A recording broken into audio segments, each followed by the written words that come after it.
ocidental, tal como ela é, aparece-nos nos dias de hoje pertencente ao espaço rural, via de ligação entre cidades e todas elas exploradas.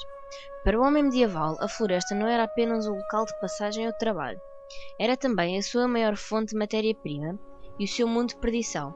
Ali não havia norte, sul, este ou oeste, mas sim um princípio e um fim. Um espaço onde o tempo para e dá asas à imaginação. Um espaço que se envolve em lendas e mitos que nos chegam aos dias de hoje através do imaginário medieval.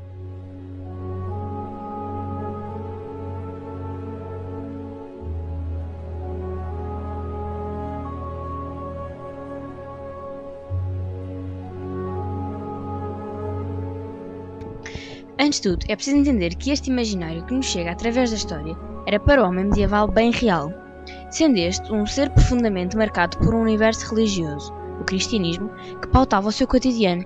Os símbolos, os signos, os sinais e os mitos faziam parte integrante da sua vida.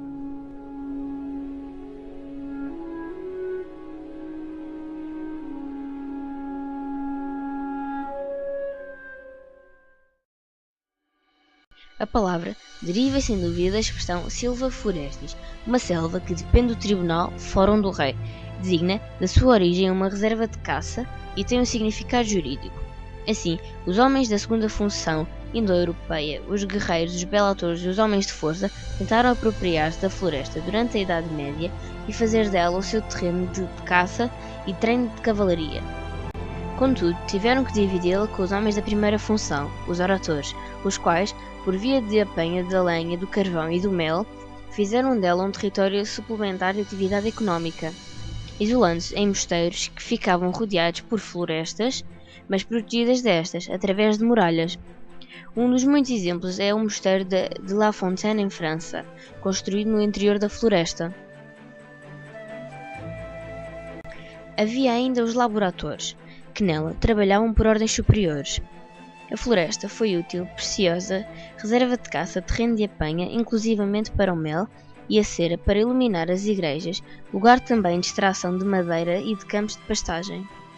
No entanto, o sentido simbólico profundo da floresta manifesta-se na produção do imaginário, comprovam alguns dos maiores testemunhos da literatura em francês antigo, os romances.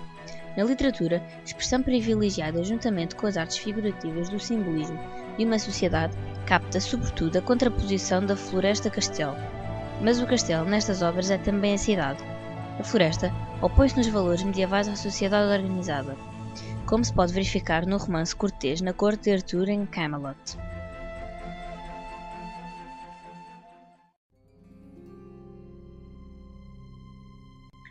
A floresta medieval não é toda ela densa, pois grande parte já tinha sido desbastada pelos romanos, como aconteceu também no sul de Portugal, exceto para lá do rio Reno, na Alemanha, onde a floresta é bastante densa e as árvores altas.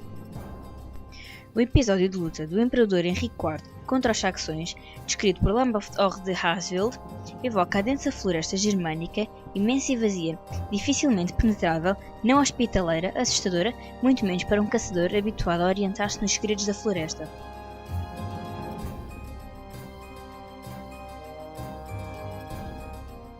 Na floresta temida, apenas os aventurosos e corajosos ousam entrar. Este é um espaço que servia de refúgio a marginais e fora da lei, onde oscila o mundo cristão do mundo pagão. Portanto, a floresta é também associada ao mundo de magia e cultos pagãos. É um espaço onde o tempo para, um espaço lendário de mistérios e segredos, principalmente na escuridão da noite. Podemos ver estas ideias retratadas em livros e filmes de fantasia, como Alice no País das Maravilhas e as Crónicas de Nárnia, entre muitos outros.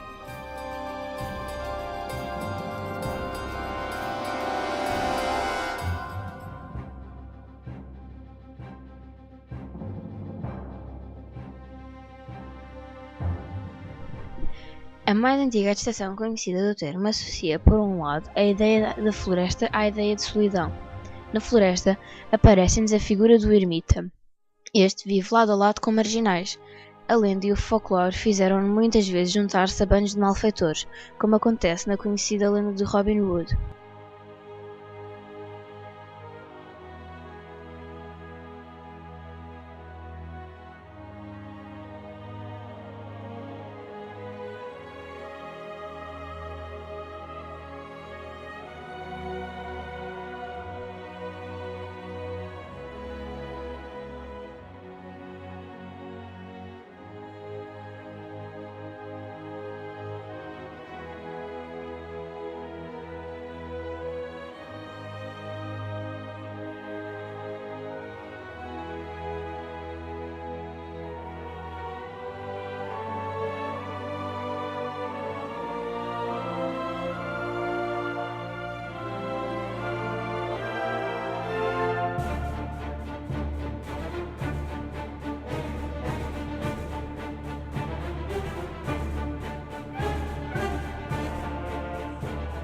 Este foi o cenário que criou e influenciou grandes lendas e mitos da época medieval.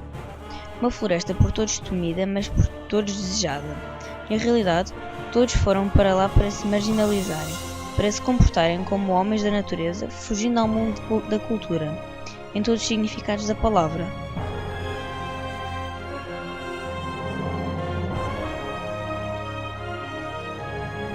A floresta da Europa medieval, ou o que desta resta, faz hoje parte do nosso preservado espaço rural. Quanto ao seu imaginário, esse sobrevive através de inúmeras lendas e contos que se cruzam com a nossa história.